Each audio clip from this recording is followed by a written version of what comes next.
अल्लाहुम्मा सल्लि अला सय्यिदिना व मौलाना मुहम्मदिन मअदनिल जूदि वल करम व आलिहि व अस्हाबिहिल किराम व इब्निहिल करीम व बारिक व सल्लिम सलातन दाइमतन सरमदन अबदा। अज़ीज़ान गिराम वक़ार, रमज़ानुल मुबारका का आखिरी अशरा है और रमज़ान ही नहीं, जब जब हमारी ईदें आती हैं या जो ख़ास तकरीबात होती हैं इस्लामी माहौल के अंदर, तो दर हकीकत ये सिर्फ़ और सिर्फ हमारे घर की या हमारे मोहल्ले की खुशियाँ नहीं होती। इसमें एक बहुत बड़ा मैसेज होता है। इन दिनों में जब आप ईद मना रहे होते हैं या रमज़ान की रातें गुजार रहे होते हैं या शब मीलाद मना रहे होते हैं, तो पूरी दुनिया की नज़रें तुम्हारी तरफ उठी हुई होती हैं। हर किसी को तुम्हें देखना होता है मुसलमान होता कौन है और मुसलमान कैसा रहता है, और तुम्हें इन हालात में इस्लाम को रिप्रेजेंट करने का सबसे बेहतरीन मौका है। आप रमज़ान में किस तरह से इस्लाम को पेश करते हो, ये आपकी जिम्मेदारी है। दुनिया आपको देख रही है सुबह से शाम तक, बल्कि बहुत सारी जगहों पर जो नेगेटिविटी फैली हुई है तुम्हारे हालात को लेकर, तुम्हारे अखलाक उन्हें पानी पानी कर सकते हैं, उनके तमाम जहन के फतूर को दूर कर सकते हैं। इसलिए कि मेरे अजीजों, इस्लाम एक जिंदा मजहब है। इस्लाम था, इस्लाम है और इस्लाम, इसमें किसी को शक नहीं है। कुरान पाक में भी रब ताला ने फरमाया, युरीदून लियुत्फिउ नूरल्लाहि बिअफ़वाहिहिम, लोग अपने मुंह के फूंक से अल्लाह का चिराग बुझाना चाहते हैं। व यअबल्लाहु इल्ला अन युतिम्मा नूरह, और अल्लाह तबारक व तआला इस चीज को होने नहीं देगा, वो अपने नूर को मुकम्मल करके रहेगा। दूसरी आयत में रब ताला फरमाता है, वल्लाहु मुतिम्मु नूरिही वलौ करिहल काफिरून, अल्लाह ताला अपने इस नूर को, नूर किसको कहा गया है? इस्लाम भी नूर है, कुरान भी नूर है और हुजूर की ज़ात भी नूर है।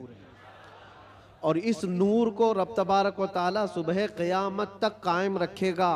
वलौ करिहल काफिरून, काफिरों को अगरचे ये बात अच्छी ना लगती हो, किसी को अच्छी लगे ना लगे, लेकिन रब ताला इसको जिंदा रखेगा। पूरी हिस्ट्री अगर आप उठाकर देखें तो इस्लाम पर कभी ऐसा वक्त नहीं आया कि पूरे सफ़े हस्ती से इस्लाम ख़त्म हो गया हो, पूरा का पूरा मिट गया हो और उसके बाद फिर दोबारा इसको जिंदा किया गया हो। ऐसा कभी नहीं हुआ। हाँ, करबला ज़रूर हुआ है, बद्र और हुनैन भी हुए हैं, उहद और खंदक भी हुए हैं, चंगेज़ और ततारियों ने कत्ले आम भी किया है, तारीख में खून बहुत किया गया है, लेकिन कभी ऐसी चीज नहीं बता सकते कि पूरा का पूरा इस्लाम धरती से मिटा दिया गया, खत्म कर दिया गया। इम्पॉसिबल है, होगा भी नहीं और अब भी नहीं होगा। तो फिर आप सबको डर कर जीने की जरूरत क्या है? जब अल्लाह ने कुरान में यह वादा फरमाया कि सुबह क़यामत तक इसको रोशन रखेगा, तो नहीं मरोगे मेरे अजीज। इक्का दुक्का जो कुर्बानियां होंगी वो करबला वालों के सदक़े कबूल कर ली जाएंगी। कुर्बानियां जो होंगी, जो आज पेश की जा रही हैं, लेकिन इस्लाम था और इस्लाम है, इस्लाम रहेगा। इसकी हक्कानियत की बुनियाद पर यह जिंदा रहेगा, मुसलमानों की टोपियों से नहीं। तुम्हारे चलत फिरत की वजह से इस्लाम जिंदा रहेगा ऐसी गारंटी नहीं है। इस्लाम हक मजहब है, वो अपनी हक्कानियत की बुनियाद पर जिंदा रहेगा। कुरान अल्लाह का कलाम है, उसकी हक्कानियत की बुनियाद पर वो जिंदा रहेगा। ये तो हमारा और तुम्हारा इम्तिहान है कि हम इस पर कितने अमल करते हैं, हम इस पर कितने कारबंद रहते हैं, हम इस पर कितना यकीन करते हैं। आपसे मैं ये पूछता हूं, क्या इस्लाम के लिए जितने सीरियस हो आप, जितनी मोहब्बत करते हो, दिलो जान से चाहते हो, तो क्या इस्लाम के लिए आप हकीकत में सीरियस हो, हकीकत में मोहब्बत करते हो? अगर हकीकत में मोहब्बत करते हो तो क्या इस्लाम को अपने घर में भी पसंद करते हो? आप तो बोलेंगे कि हाँ, इस्लाम को मैं घर में पसंद करता हूं। अपनी जात पे इस्लाम को पसंद करते हो? सबसे बड़ी बात है, ये जिम्मेदारी की बात है कि जिस चीज से आप मोहब्बत करते हो वो चीज आपके घर में होना चाहिए। तो आप एक नजर जाकर देखें कि मेरे घर में इस्लाम नजर आता है या नहीं। मेरी औरत पर, मेरी बच्चियों पर, मेरी बहनों पर इस्लाम दिखता है कि नहीं दिखता? ये तुम्हारी जिम्मेदारी है। सड़कों पर इस्लाम जिंदाबाद के नारे लगाना और घरों से इस्लाम को दूर करना, ये नाइंसाफी है। या हम इस्लाम के साथ नाइंसाफी कर रहे हैं। अगर आपको इस्लाम पसंद है तो अपने घर में भी पसंद हो, अपने चेहरे पर भी पसंद हो, अपने लिबास में भी पसंद हो। लेकिन जो दुगली पॉलिसी आप उसको अमल कर रहे हो कि जुबान से इस्लाम के पसंद होने का नारा लगाते हो और जब अमल के मैदान में आए तो किसी और के अमल पर चल पड़ते हो। एक बात याद रखना ऐ नौजवानों, बहुत सारी आज ऐसी हरकतें मैं देखता हूं, ट्रेंड बनता जाता है। किसी सेलिब्रिटी को देखना और उसके फैन हो जाना, दुनियावी एतबार से, इस्लामी एतबार से नहीं। और नौजवानों ने नक्शे सब बदल डाले, कपड़े भी फाड़ कर पहनने लग गए, कानों में बालियां भी डाल ली, नथ आनी बाकी है और चूड़ियां पहनना भी बाकी है। लेकिन तकरीबन जो कोई पर्दे सीमी में तुम्हें दिखाएगा, यानी टेलीविजन पर कोई बहुत ज्यादा मुजरे करके दिखाएगा, वो तुम्हारा आइडियल बन जाता है।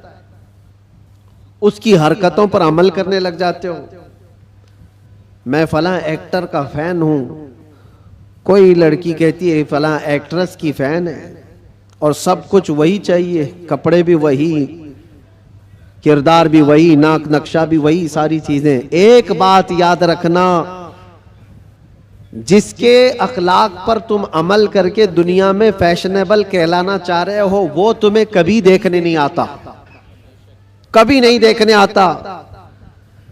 तुम चाहे यहां से चीखते रहो, चिल्लाते रहो, मैं तुम्हारा फैन हूं, उसको पता भी चलता है नहीं पता क्या मालूम। खामखा किसी के पीछे भागे भागे फिर रहे हो, वो कभी नहीं देखता कि मेरी तरह कपड़ा पहन रहा है, मेरी तरह चेहरा बना रहा है, मेरी तरह बाल का स्टाइल रखता है, कभी नहीं देखता। लेकिन एक बात याद रखो, ताजदारे मदीना रसूल करीम सल्लल्लाहु अलैहि वसल्लम के अखलाक पर जो अमल करता है, कसम खुदा की दुनिया के किसी भी कोने में रहो, आमिना के लाल तुम्हें मुलाहिजा फरमा रहे, रसूल पाक सल्लल्लाहु ताला अलैहि वसल्लम तुम्हें देख रहे हैं। और ये बात इतनी प्यारी है, जिसको दिखाने के लिए तुम्हें करना चाहिए वो देख नहीं रहा दुनिया वाला, लेकिन रसूल मुख्तार सल्लल्लाहु ताला अलैहि वसल्लम की अगर एक सुन्नत पर कोई अमल करता है तो वो आका अपनी कब्र से देखकर मुस्कुराते हैं। तुम्हारे आमाल उनके पास हर जुमेरात पेश किए जाते हैं, हर जुमेरात को उम्मत के आमाल हुजूर के पास पेश किए जाते हैं। हुजूर पाक सल्लल्लाहु अलैहि वसल्लम फरमाते हैं, मैं अपने हर उम्मती को उसके बाप के नाम से पहचानता हूं, हर उम्मती को उसके बाप के नाम से पहचानता हूं। अब आप सोचो, कल जुमेरात है, हुजूर पाक सल्लल्लाहु अलैहि वसल्लम की बारगाह में फिर फरिश्ते हमारे हफ्ते भर के अमाल लेकर जा रहे होंगे और सारी खबरें वहां पर पहुंचती हैं। अल्लाह के नबी सल्लल्लाहु ताला अलैहि वसल्लम फरमाते हैं, अगर अच्छे अमाल मेरे पास आए तो मैं खुश हो जाता हूं, अल्लाह का शुक्र बजा लाता हूं, और बुरे अमाल मुझ तक पहुंचाए जाते हैं तो गम होता है और मैं इस्तिग़फ़ार करता हूं। कितने जमाने तक हुजूर पाक सल्लल्लाहु अलैहि वसल्लम को गम पहुंचाते रहोगे, कब तक? इसीलिए मेरे अजीजों, आज के दौर में खास तौर पर ऐसे जो हालात आते हैं, ईद, बकरीद, मीलाद या जो भी ओकेशंस आते हैं, इसमें तुम्हारी जिम्मेदारियां बढ़ जाती हैं। तुम्हारे अखलाक और किरदार पर पूरी दुनिया नजर रखती है, हर एक देखना चाहती है। और हकीकत में देखा जाए तो तुम हुजूर पाक सल्लल्लाहु ताला अलैहि वसल्लम के तर्जुमान हो। तुम्हारे अखलाक देखकर लोग हुजूर को पढ़ने की कोशिश करें। नबी पाक सल्लल्लाहु ताला अलैहि वसल्लम तक पहुंचाने के लिए आप जरिया हो।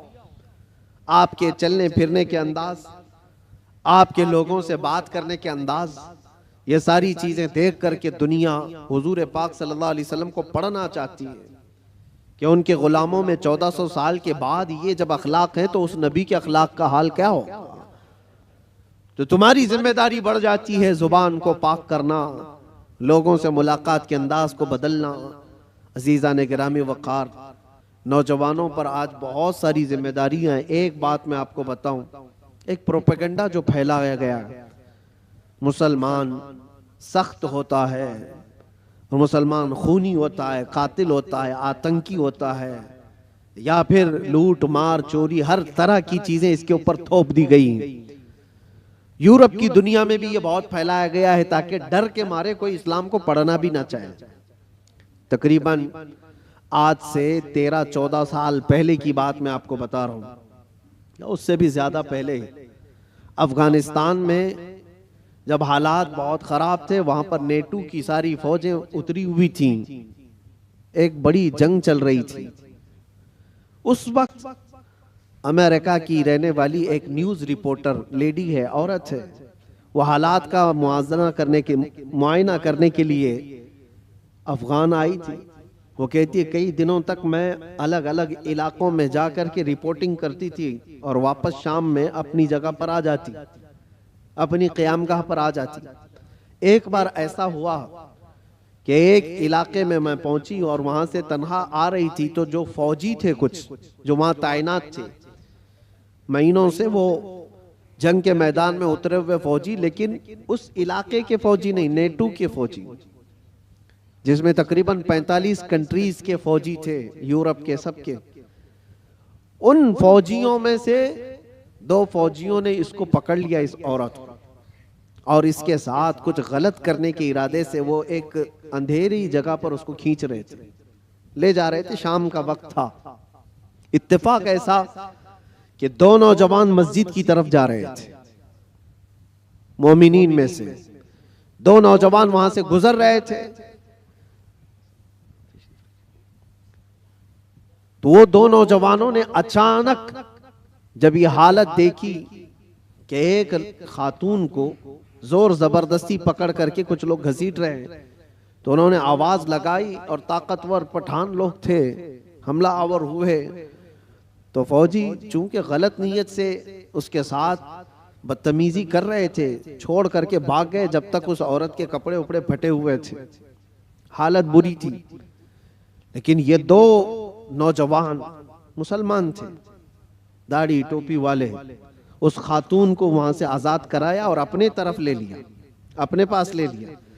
ये खातून कहती है कि मुझे तो ज्यादा डर लग गया कि ये वहशी मुसलमानों के हाथ में आ गई, अब पता नहीं क्या करेंगे, सीधे ज़बह करते हैं लोग।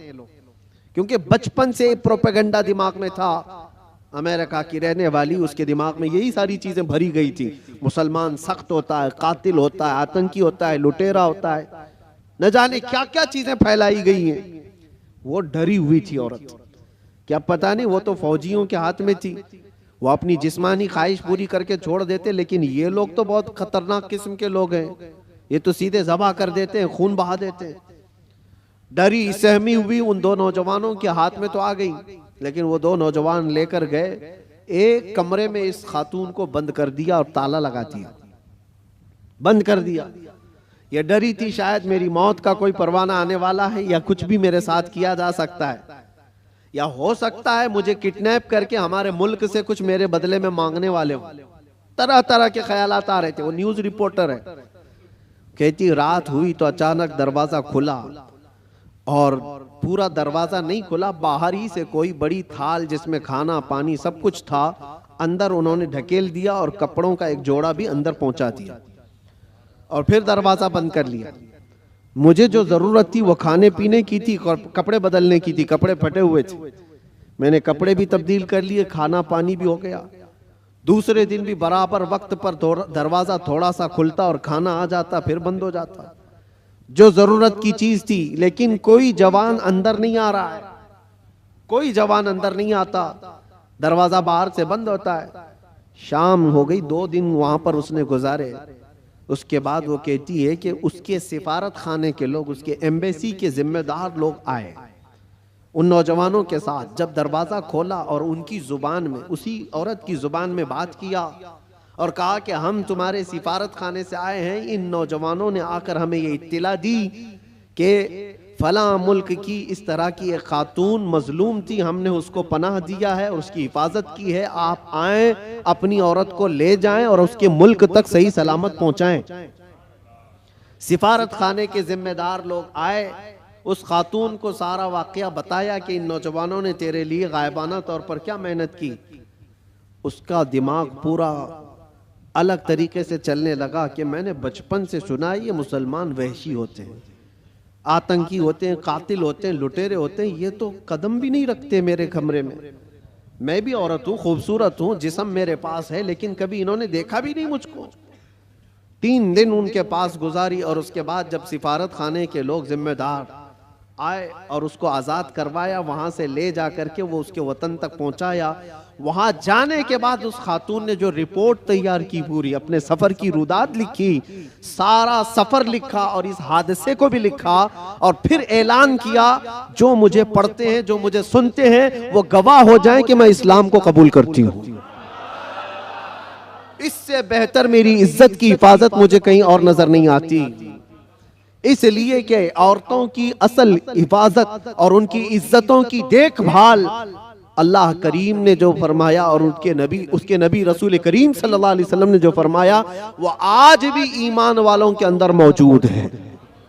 नौजवानों, तुम्हारे अखलाक लोगों के लिए रसूल पाक का तर्जुमानी का काम करते हैं, उनके एम्बेसडर हो आप। और ख़ास तौर पर रमज़ान में आप देखना, कई मोहल्लों में जहाँ तुम्हारी शब्बाशी हो रही होती है, रात की रौनकें, और इस शहर में ख़ास तौर पर जो चकाचौंध रोशनी है, इसको देखने के लिए बहुत सारे लोग आते हैं, बल्कि दूसरे ही ज़्यादा आते हैं।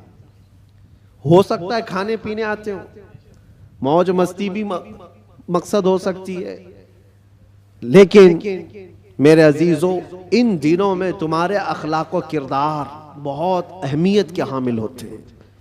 इस वक्त तुम हुजूर पाक सल्लल्लाहु अलैहि वसल्लम के रिप्रेजेंटेटिव हो। रमजान को इस तरह से गुजार करके दिखाओ कि आज भी हमारे अंदर स्पिरिचुअलिटी, रूहानियत कैसी है। हम खाने पीने के लिए पूरी रात गुजारने वाले लोग ही नहीं हैं। खाना पीना तो जिंदगी का एक छोटा सा हिस्सा है। हम आए हैं यहाँ अपने रब को राजी करने के लिए। इस्लाम का ये अजीम मैसेज और इस्लाम का ये अजीम पैगाम पहुंचाने का जरिया है। कितने ऐसे लोग हैं जो हमसे राब्ता करते हैं। मेरे अजीजों, सच बताऊं, जो हमारे दीन में नहीं है वो प्यासे हैं। बहुत सारे लोग, मर्द हजरात भी, औरतें भी, लड़के भी और लड़कियां भी, दूर दराज से वो किसी न किसी तरह से कांटेक्ट करने की कोशिश करते हैं कि हमारी रूह बहुत प्यासी है, हमारी रूह बहुत प्यासी है। और हम अपनी रूह की सैराबी ढूंढते ढूंढते उम्र बिता चुके हैं, लेकिन हमने आपके बयान सुने या फिर इस्लाम की ये सारी चीजें देखी हैं तो रूह को सुकून सा नजर आता है, सुकून सा नजर आता है। उन लोगों को जो आत्मा की शांति कहीं नहीं मिलती, मेरा चैलेंज है वो रब्बे जुल जलाल के सजदे में उन्हें सारा सुकून मिल जाएगा। इसलिए कि बनाया हुआ पालनहार हकीकी का ये जिस्म है, अल्लाह का बनाया हुआ ये जिस्म है। और उसी ने कुरान में ये फरमाया, अला बिज़िक्रिल्लाहि तत्मइन्नुल कुलूब, आगाह हो जाओ, अल्लाह के जिक्र में ही तुम्हारे दिलों का सुकून है, अल्लाह के जिक्र में तुम्हारे दिलों का इत्मीनान है।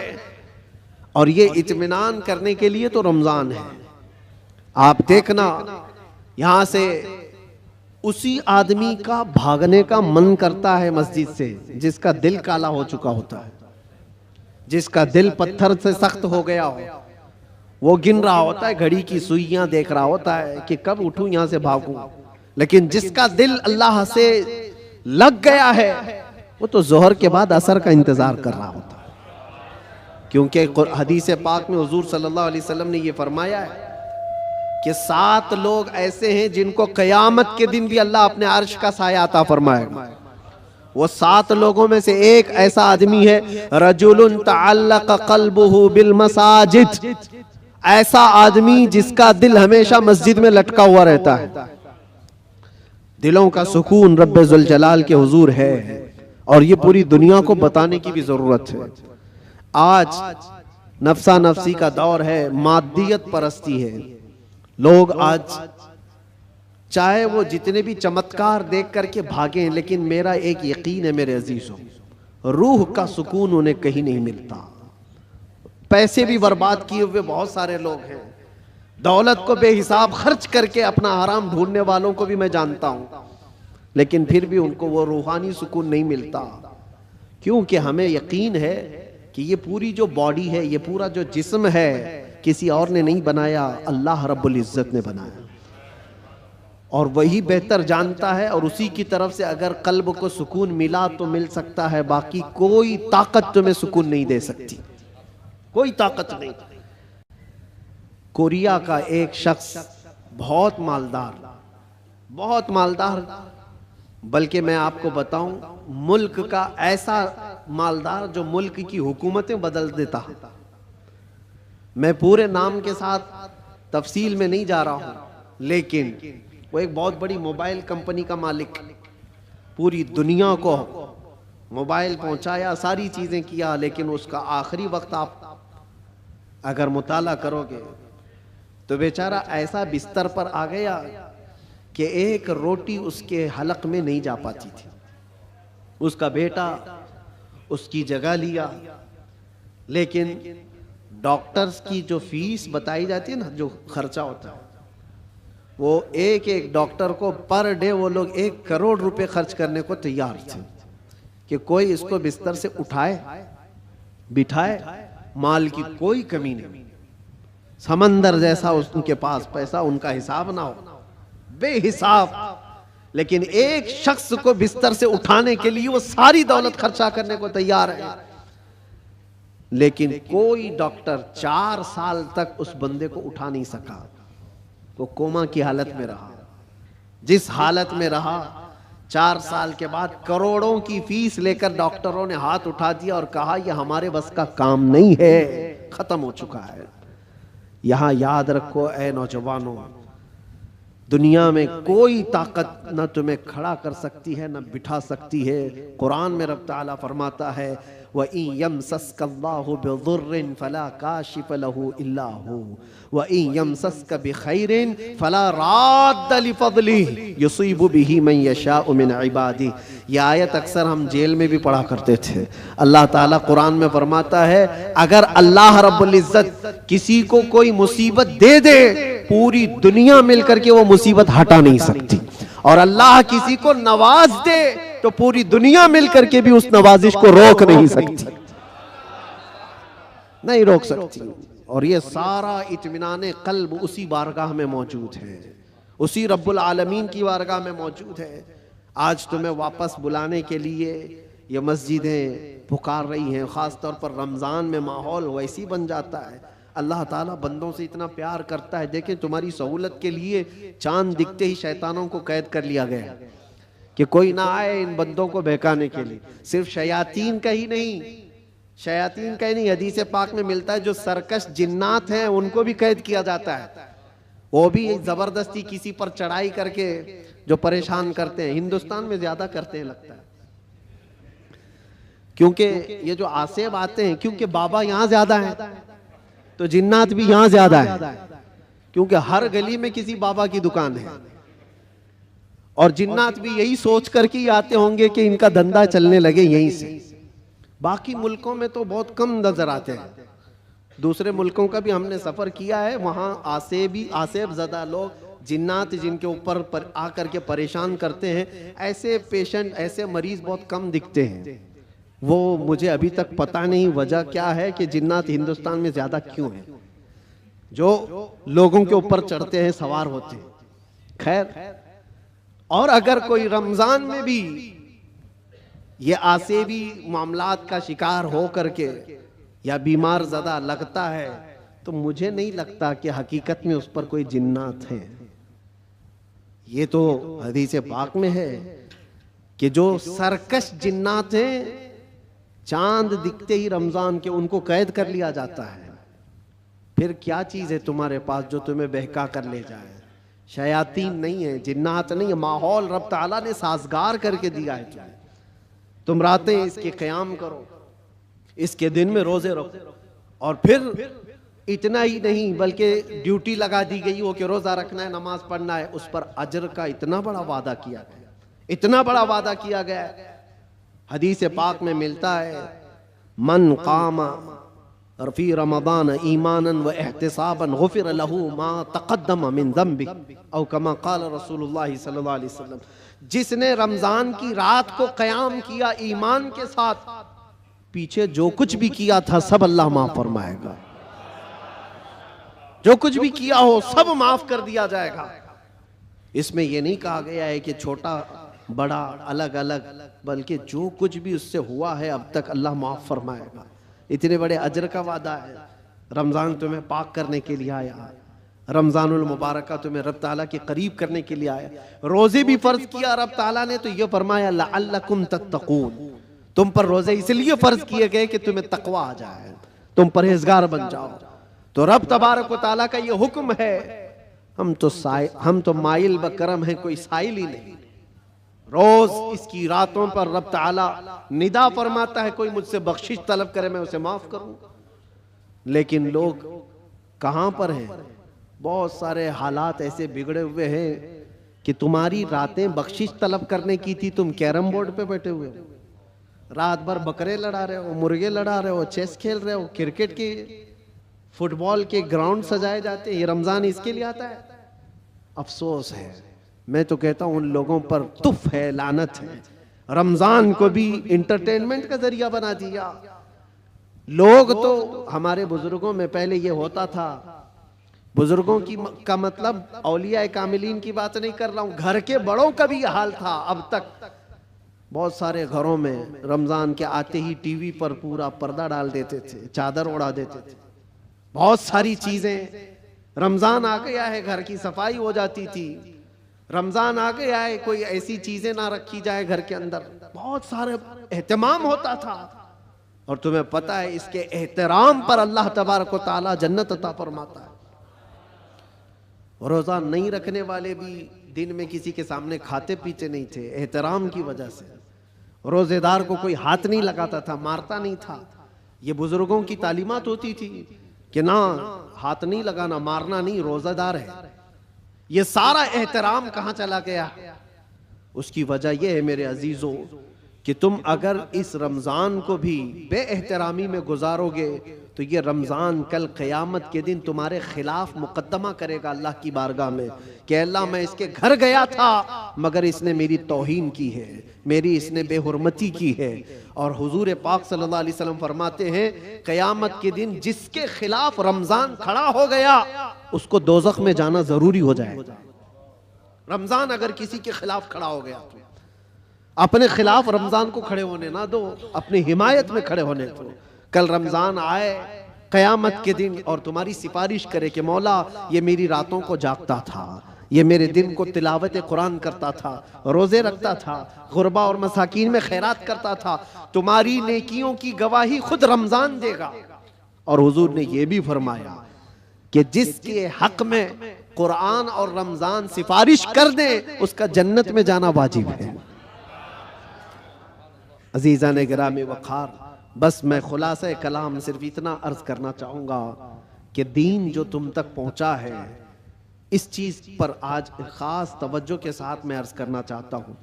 ये बड़ी मशक्क़तों के साथ तुम तक पहुँचा हुआ है। ये नहीं कि फूलों की सेज पर सज कर तुम्हारे घर में आ गया। बहुत मशक्क़तें उठाई गई हैं इसके पीछे। दीन तुम्हारे घरों तक जो पहुँचा है, ये अज़ानें जो सलामत हैं, ये जो नमाजों की रूहानियत और ये जो नूरानियत बाकी है, इस पर बुजुर्गों की कुर्बानियाँ हैं, बहुत सारी कुर्बानियाँ हैं। इस दीन के इस असल चेहरे को बाकी रखना आज हर जवान की जिम्मेदारी है। तुम क्या समझते हो यहाँ माइक पर बैठे हुए मौलाना साहब, इनकी जिम्मेदारी है इस्लाम की तबलीग करना? बल्कि हर मुसलमान पर यह जिम्मेदारी है वो अपने अखलाक और किरदार से इस्लाम का रिप्रेजेंटेटिव है।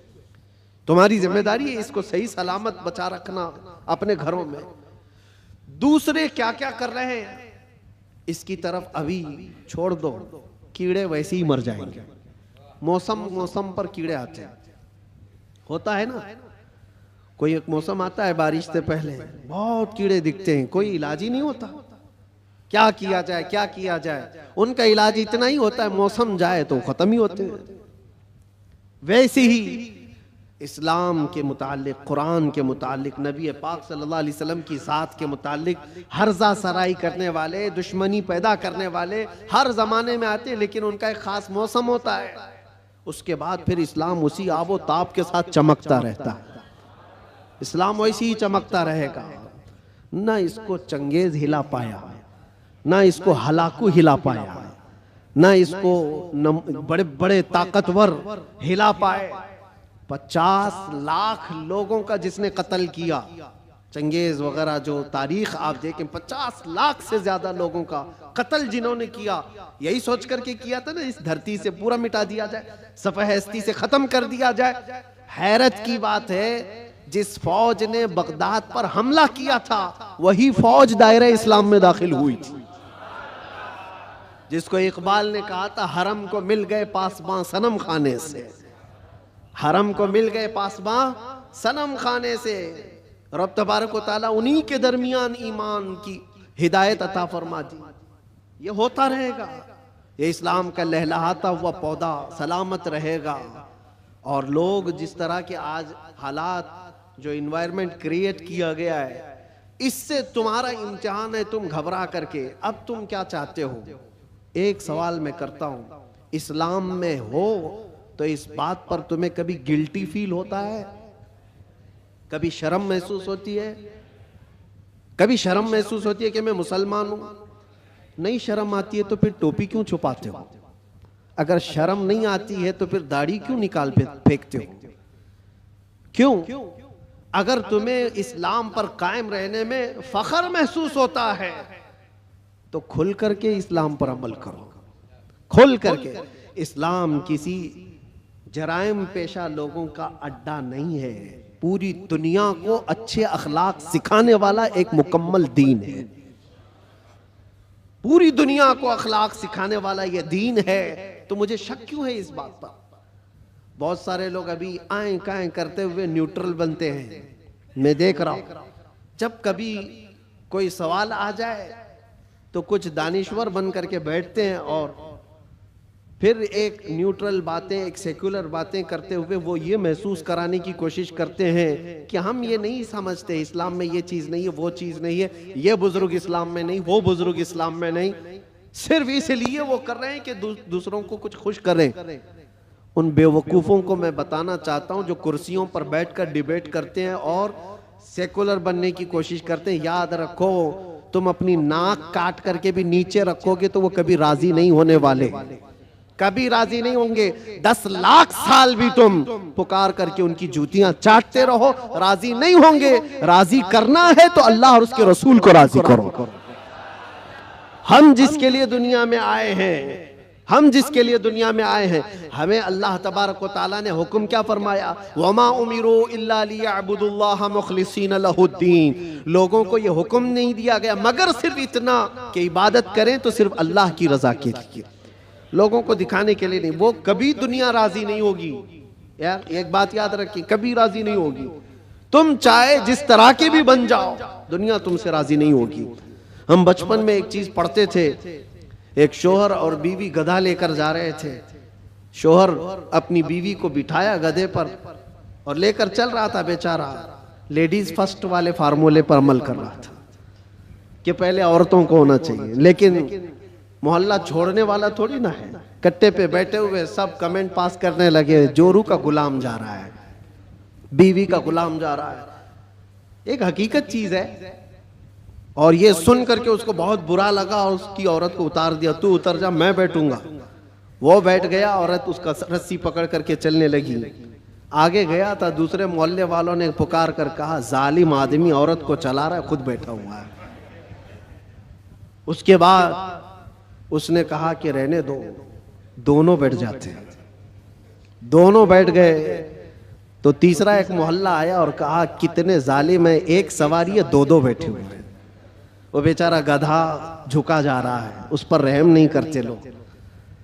कहा कि दोनों उतर जाते, खाली लेके चलते। चौथे मोहल्ले वालों ने कहा पागल लोग हैं, सवारी है फिर भी चल के जा रहे हैं। करे तो क्या करे आदमी, एक बैठे तो लोगों को तकलीफ, दो बैठे तो लोगों को तकलीफ, ना बैठो तो तकलीफ। ये कोई एक लतीफा नहीं, दुनिया का मिजाज यही है। तुम टोपी पहनो तो तकलीफ, दाढ़ी रखो तो तकलीफ, सब निकाल कर नंगे फिरो तो भी तकलीफ। दुनिया कभी तुमसे राजी नहीं होती। हाँ, एक फार्मूला याद रखो, जैसे हो तैसे हो, फटे पुराने कपड़े ही क्यों ना हो, एक सजदा करो मौला राजी हो जाता है। एक सजदा करो मौला राजी हो जाता है। इसी को इकबाल ने कहा था, वो एक सजदा जिसे तू गिरा समझता है, 1000 सजदों से देता है आदमी को नजात। जगह जगह झुकने से तो बेहतर है, लोगों को राजी करने से तो बेहतर है कि मौला को राजी करो। इसलिए कि कुरान में क्या पढ़ा है आपने, इन्ना लिल्लाही व इन्ना इलैहि, जिसका तर्जुमा क्या होता है, हम अल्लाह के लिए हैं और अल्लाह ही की तरफ लौटने वाले। हर मरने वाले के देख करके पढ़ते हैं कि नहीं पढ़ते? इसका मतलब क्या है, हम अल्लाह ही के लिए हैं और अल्लाह ही की तरफ लौटने वाले। कुरान में कितनी जगह अल्लाह ने फरमाया, व इलैहि तुरजऊन व इलैहि नुशूर, तुम उसी की तरफ फेरे जाओगे, उसी की तरफ जमा किए जाओगे। जब तुम्हारा अकीदा ये है कि जाना एक ही जगह है, तो ऐरे गहरे नत्थु खेरे को मनाने की क्या जरूरत। जिसकी बारगाह में सारा फैसला होना है उसी को राजी करते हैं, और वो राजी बहुत जल्दी होता है।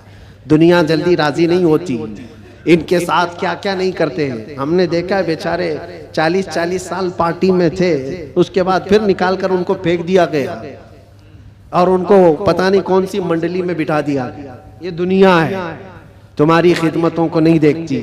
एक दिन अगर तुमसे कोई बुराई हुई तो पिछले 40 सालों पर पानी डाल दिया जाता है। और वो रहमान है, वो रहमान है, जिसकी एक मिसाल मैं आपको बताऊं। मसनवी शरीफ में मौलाना रोम फरमाते हैं, जन्नतुल बकी में एक 80 साल का बूढ़ा रो रहा था। कौन था ये? बांसुरी बजाता था, लोगों को अपनी सुरीली आवाज से बजा बजा करके धुन में मस्त करता था। इस पर लोग उसको पैसे देते थे। जिंदगी पूरी गुजरी इसी में, ये बजाने में। और जब बांसुरी बजाता था तो बेहतरीन लय थी उसके पास, बेहतरीन तर्ज थी, और उस पर लोग वाह वाह करते थे, पैसे देते थे। लेकिन कब तक बजाएगा? जब बूढ़ा हुआ तो सांस फूलने लगी, अब वो लय टूट जाती थी, भद्दी लगने लगी। लोग तो सुनते भी नहीं थे, उल्टी सीधी बातें करते थे कि बूढ़ा हो गया, अभी ये बजाता है, इससे तो होता भी नहीं है। लेकिन बेचारे के पास उसके अलावा कोई फन था भी नहीं। करता तो क्या करता, उसकी कमाई का एक ही जरिया था ये बांसुरी बजाना, और इसको बजा करके लोगों को खुश करता था। लेकिन जब उसने देखा कि अब दुनिया एक फूटी कोड़ी भी देने को तैयार नहीं, फाके पे फाके आ गए, मरने की हालत आ गई, 80 साल की उम्र है। ये जमाना हजरत उमर फारूक का है। उस वक्त ये बूढ़ा जन्नतुल बकी कब्रिस्तान मदीने तैयबा का आया और उस बांसुरी को अपने घुटने से तोड़ डाला, तोड़ दिया और कहा फेंक दिया। कहा, ऐ खालिके कायनात, तूने मुझे पैदा किया, लेकिन अगर मेरे हिस्से में रिस्क नहीं है तो मुझे मौत दे, मैं कब्रिस्तान में खड़ा हूं, मैं अब किसी और पर बोझ ना बनूं, मैं यहीं मरूं और यहीं सो जाऊं, मुझे माफ कर दे मौला। वो रोता रहा। जब हालात का मारा हुआ आदमी मौला की बारगाह में रोता है ना, तो उसका दिल भर आता है।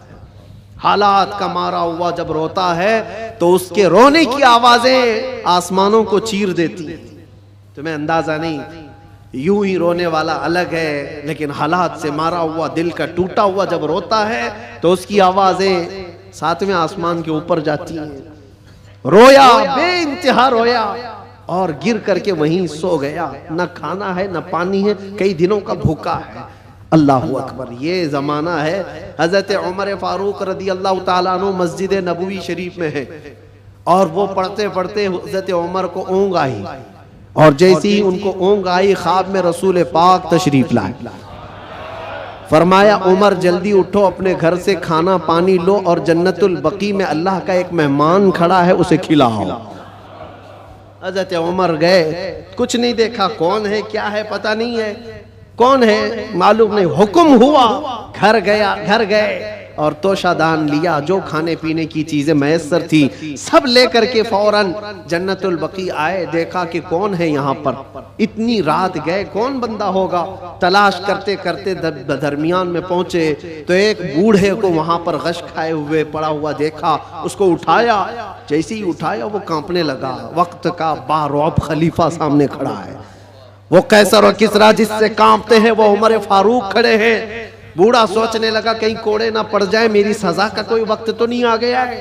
उमर इब्ने खत्ताब सामने खड़े, कपकपी तारी थी। पूछा अमीरुल मोमिनीन क्या बात है? कहा मुझे तो नहीं पता क्या बात है, लेकिन मुझे खाना देकर भेजा गया तुझे खिलाने के लिए, तुझे खिलाने के लिए। उठ, कई दिन से तू भूखा है, कई दिन से तू प्यासा है। वो रोने लगा और उसके बाद तोशादान लिया और फिर पूछा किसने भेजा आपको खाना देकर? कौन कहा है?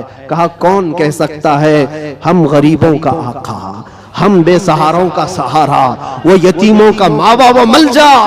हाँ, जिसको हर उम्मती के दर्द का एहसास है, वो ख्वाब में तशरीफ लाए। अल्लाह के हुक्म से हुजूर पाक ने मुझे फरमाया है कि जा अपने घर से खाना ले जा, और अल्लाह का एक मेहमान कब्रिस्तान में खड़ा है उसे खिला आ। इतनी बात सुननी थी, वो चीख मार करके गिरा और कहने लगा 80 साल तक मैं नाफरमानी करता रहा, 80 साल तक बांसुरी बजाता रहा, दूर भागता रहा, आज एक दिन क्या उस रहमान को मैंने पुकारा, वो 80 साल की सारी चीजों को छोड़ दिया और मेरे पेट भरने के लिए वक्त के खलीफा को भेज दिया। उस रहमान का, उस अरहमुर राहिमीन का ये मजहर है मेरे अजीजों। आप क्या समझते हैं दुनिया को मनाते रह जाओ? नहीं मानती, ये झूठी है, मक्कार है, अय्यार है, दगाबाज है।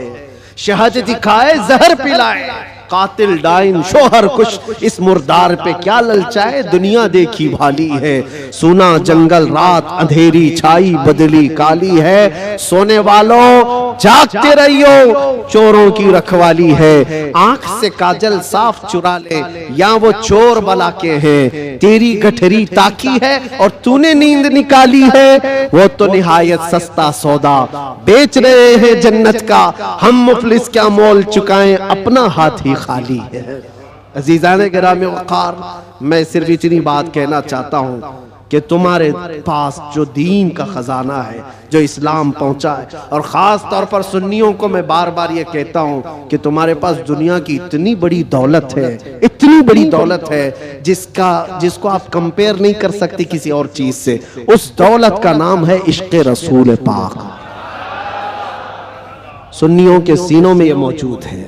वो अपने नबी पाक सल्लल्लाहु अलैहि वसल्लम का नाम आता है तो अंगूठे चूम करके आंखों से लगा लेते हैं बगैर किसी को बताए। नबी के नाम पर आज पूरी दुनिया भी, आपको पता है, नामों से रिसालत का कोई मसला आए और इस पर कोई आवाज उठे और कोई बेकाबू हो सकता है तो दुनिया को मालूम है वो सुन्नियों की जमात ही बेकाबू होती है। क्यों? इनको पता है, पूरी दुनिया जानती है ये अपने नबी पाक सल्लल्लाहु अलैहि वसल्लम के लिए जो जज्बा रखते हैं दिल के अंदर, वो ऐसा जज्बा है, जान है वो।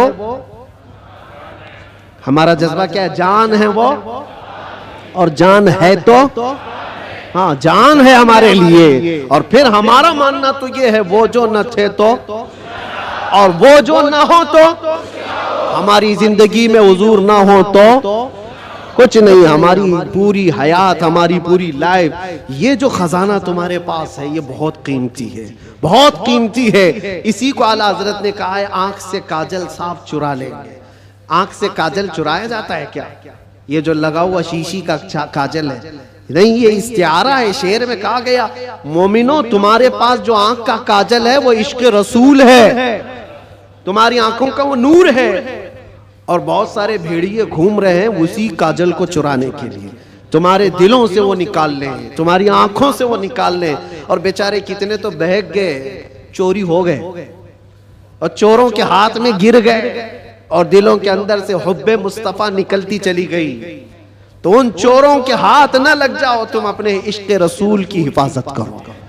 इस पे कोई कंप्रोमाइज, हुजूर पाक की इज्जत, हुजूर पाक की मोहब्बत जो तुम्हारे पास एक बहुत बड़ा खजाना है, इस पर कोई कंप्रोमाइज करोगे नहीं करो। ये सहाबा का मसलक है, सहाबा का मजहब है। मक्का मुकर्रमा में एक सहाबी को सूली पर लटका करके कुफ्फार और मुशरिकीन ये कह रहे थे, उनके नाखूनों को पकड़ से खींच रहे थे, उनकी नाक काट रहे थे, कान काट रहे थे, होंठ काट रहे थे और आंखों में गरम सलाइयां फेर रहे थे और फिर कह रहे थे कि देखो तुम्हारी जगह मोहम्मद होते तो कितना अच्छा होता।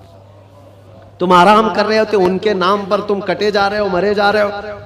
सब कट चुका था, तब जोश में वो सहाबी बोलने लगे, खबरदार मेरे जिस्म के अभी 1000 टुकड़े हो जाएं मैं बर्दाश्त करूंगा, उस नबी पाक के तलवे में कांटा भी चुभे ये मुझे गवारा। ये दौलत जिसकी हिफाजत ये सहाबा का मसलक है, ये सहाबा का मजहब है, जिसके तुम अमीन हो, जिसके तुम अमानतदार हो। आज पूरी दुनिया वो चीज खींचना चाहती है। हालात जो कुछ भी हो, जब भी हुजूर पाक की मोहब्बत की बात आए, सारी चीजें एक तरफ, मेरे नबी की जात एक तरफ। और फिर मैं उसी पर आकर गुफ्तगू खत्म करता हूं। मेरे अजीजों, मनाना है तो अल्लाह और उसके रसूल को मनाओ। दुनिया कभी तुमसे न मानेगी, ये कभी नहीं मानी थी। और जिन्होंने इनकी गुलामी की है वो आज देख रहे हैं उनकी हालत क्या है। वो ऐसी हालत हो गई, धोबी का कुत्ता, न घर का न घाट का, इधर के भी नहीं रहे उधर के भी नहीं रहे। जिन्होंने गुलामी की है, इस तरह से अपनी जिंदगी ना गुजारो। कुछ तो उनको राजी करने के लिए गए थे बेचारे, नाम भी बदल लिए, कपड़े भी बदल लिए, सब कुछ करके देख लिया, लेकिन वो बड़े खूंखार लोग हैं। वो दूसरी कास्ट को बर्दाश्त नहीं करते, तुझे कहां से बर्दाश्त करें। लात मार के भगाया। कई जगहों पर यह हालात तारीख में पढ़ते आओ। इसलिए राजी करना हो तो अल्लाह उसके रसूल को राजी करो। और वो अभी मैंने वाकया बताया है, कितनी जल्दी मौला राजी होता है, कितनी जल्दी मौला राजी होता है। यहाँ तक कि एक हदीस और सुन लो, हुजूर पाक सल्लल्लाहु अलैहि वसल्लम महवे ख्वाब थे, आंखें बंद थी और उसके बाद अचानक मुस्कुराने लगे और इतनी जोर से कि आपके दंदाने मुबारक नजर आए। सहाबा ने पूछा, या रसूल अल्लाह सल्लल्लाहु अलैहि वसल्लम क्या बात है? तो हुजूर ने फरमाया, अल्लाह करीम एक मिसाल में मुझे बयान फरमा रहा है।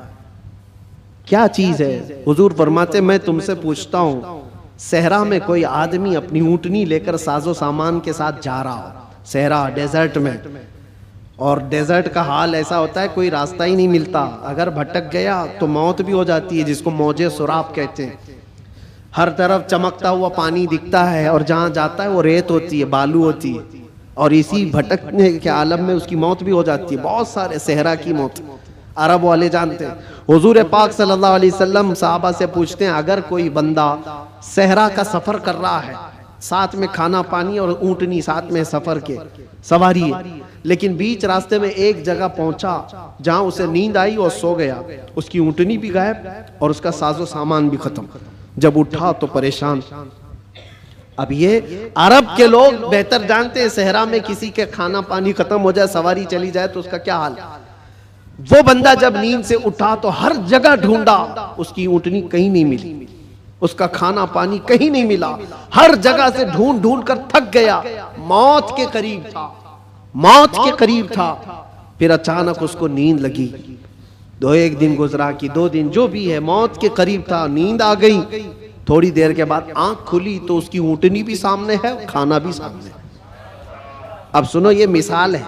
हुजूर पाक सल्लल्लाहु अलैहि वसल्लम फरमाते हैं साहबा से, ऐ मेरे साहबा बताओ, उस सहरा में चलने वाले मुसाफिर को कितनी खुशी होगी अपना खोया हुआ ऊँट मिल जाए, अपना खोया हुआ खाना मिल जाए, उसकी जान में जान आए, कितनी खुशी होगी। साहबा कहते हैं, या रसूल अल्लाह, उसकी जिंदगी की सबसे बड़ी खुशी है वो कि मौत के मुंह में जा चुका था, लेकिन वापस उसका खोया हुआ ऊंट भी मिला, खाना भी मिला, उसकी खुशी को तो कोई नहीं पहुंच सकता। हुजूर पाक सल्लल्लाहु अलैहि वसल्लम फरमाते हैं, बिला तशबीह व बिला तमसील, ये मिसाल के लिए हुजूर ने फरमाया, ऐ मेरे सहाबा, जब एक बंदा भटक जाता है, गुनाहों में लग जाता है, और फिर जिस दिन वो तौबा करके वापस आता है, उस मुसाफिर को जितनी खुशी नहीं हुई, मौला को उससे ज्यादा खुशी होती है। मेरा भटका हुआ बंदा मेरे पास वापस आ गया है, मेरा भटका हुआ बंदा मेरे पास वापस आ गया। रब तबारक व तआला खुशी का इजहार फरमाता है। इसलिए ऐ नौजवानों, रब तबारक व तआला की रहमत तो तुम्हें थामने के लिए हमा वक्त है, हमा वक्त तैयार है। लेकिन आप इससे दौड़े दौड़े भाग करके इन रातों को अगर कैरम में, मुर्गे लड़ाने में, बकरे लड़ाने में और दुनिया भर के एंटरटेन में गुजारते हो तो ये कितनी बड़ी बदनसीबी है। उस रब तबारक व तआला के हुजूर हाजिर होकर के अपनी बख्शिश तलब करो। बस इसी के साथ मैं खात्मा करता हूं अपनी गुफ्तगू का। और एक बात, इस्लाम और दीन जो तुम्हारे घरों में, इसकी हिफाजत तुम्हारे कंधों पर है। हर घर में जिम्मेदारी है, अपने बच्चों को यह सिखा करके जाओ दीन हमारे घर में जो आया है वो इंटरनेट से नहीं आया है, ये बुजुर्गाने दीन का फैज और करम है जो हम तक ये दीन पहुंचा है। उनके तौर तरीकों को जिंदा रखो। ये जो हमारी मस्जिदों में गाहे बगाहे ये प्रोग्राम है, रात के रमजानुल मुबारका की ताकराते हैं, शबे मीलाद, जो भी है, ये दीन का चेहरा बाकी रखने की कोशिश की गई है, इसको जिंदा रखना हमेशा। इसलिए कि इंटरनेट पर भी बहुत सारे चोर आए हुए हैं, नए नए चीजें ला करके तुम्हारे ईमान को लेना चाहते हैं, आंख से काजल साफ चुरा लेंगे। और ऐसे बहुत आए, हदीस नंबर ये, हदीस नंबर ये, हदीस नंबर ये, आयत नंबर ये, आयत नंबर ये, आयत नंबर ये। सामने नौजवान को ऐसा लगता है क्या रेफरेंस देता है, कितना दिमाग है इसका। उससे ज्यादा दिमाग तो वो मेडिकल स्टोर पे खड़ा हुआ बंदा है जिसको हर दवाई पता है कहाँ रहती है, चिट्ठी देखा सीधे जाके लाके देती, उसका काम है, वो उसमें माहिर है। इस तरह से अगर किसी को सिर्फ और सिर्फ ये देख रहे हो कि सिर्फ रेफरेंस देता है, नंबर बोलता है, तो इसका मतलब ये नहीं है कि वो पूरे दीन का रिप्रेजेंटेटिव है। जरूरी नहीं, तुम तक जो दीन पहुंचा है मैं यार ये देखना कि अगर गौसो ख्वाजा की मोहब्बत सलामत है, अगर सहाबा व ताबईन की मोहब्बत सलामत है तो ये दीन का सही रास्ता है। इसलिए कि रब तबारक व तआला ने भी यही फरमाया है, दुआ यही करो उस रास्ते पर अल्लाह हमें चला जिस पर चलने वालों पर तूने इनाम नाजिल फरमाया। इनाम किस पर नाजिल हुआ है? सिद्दीक अकबर पर हुआ है, फारूक आजम पर हुआ है, उस्मान गनी पर हुआ है, हैदर कर्रार पर हुआ है, हसनैन के रास्ते पर चलने वाले पर इनाम नाजिल हुआ है, वो सहाबा ताबईन औलिया कामिलीन के रास्ते पर चलने वालों पर इनाम नाजिल हुआ है। उसी रास्ते का नाम गौस का रास्ता है, उसी रास्ते का नाम गरीब नवाज का रास्ता है, उसी रास्ते का नाम मसलक आला हजरत है। इससे इधर उधर आए बाएं न करना। अल्लाह सलामत रखे दीन पाक को और इश्क़ रसूल को अपने घर में महफूज रखना है तो इस रास्ते की हिफाजत करो, इस रास्ते की हिफाजत करो, इस चेहरे की हिफाजत करो। अल्लाह करीम कहने सुनने से ज्यादा हमें अमल की तौफीक अता फरमाए। जिंदगी ये नहीं किसी की किसी के लिए, जिंदगी है नबी की, ना समझ मरते हैं जिंदगी के लिए, जीना मरना है सब कुछ। लब्बैक या रसूल अल्लाह, लब्बैक या रसूल अल्लाह, लब्बैक या रसूल अल्लाह।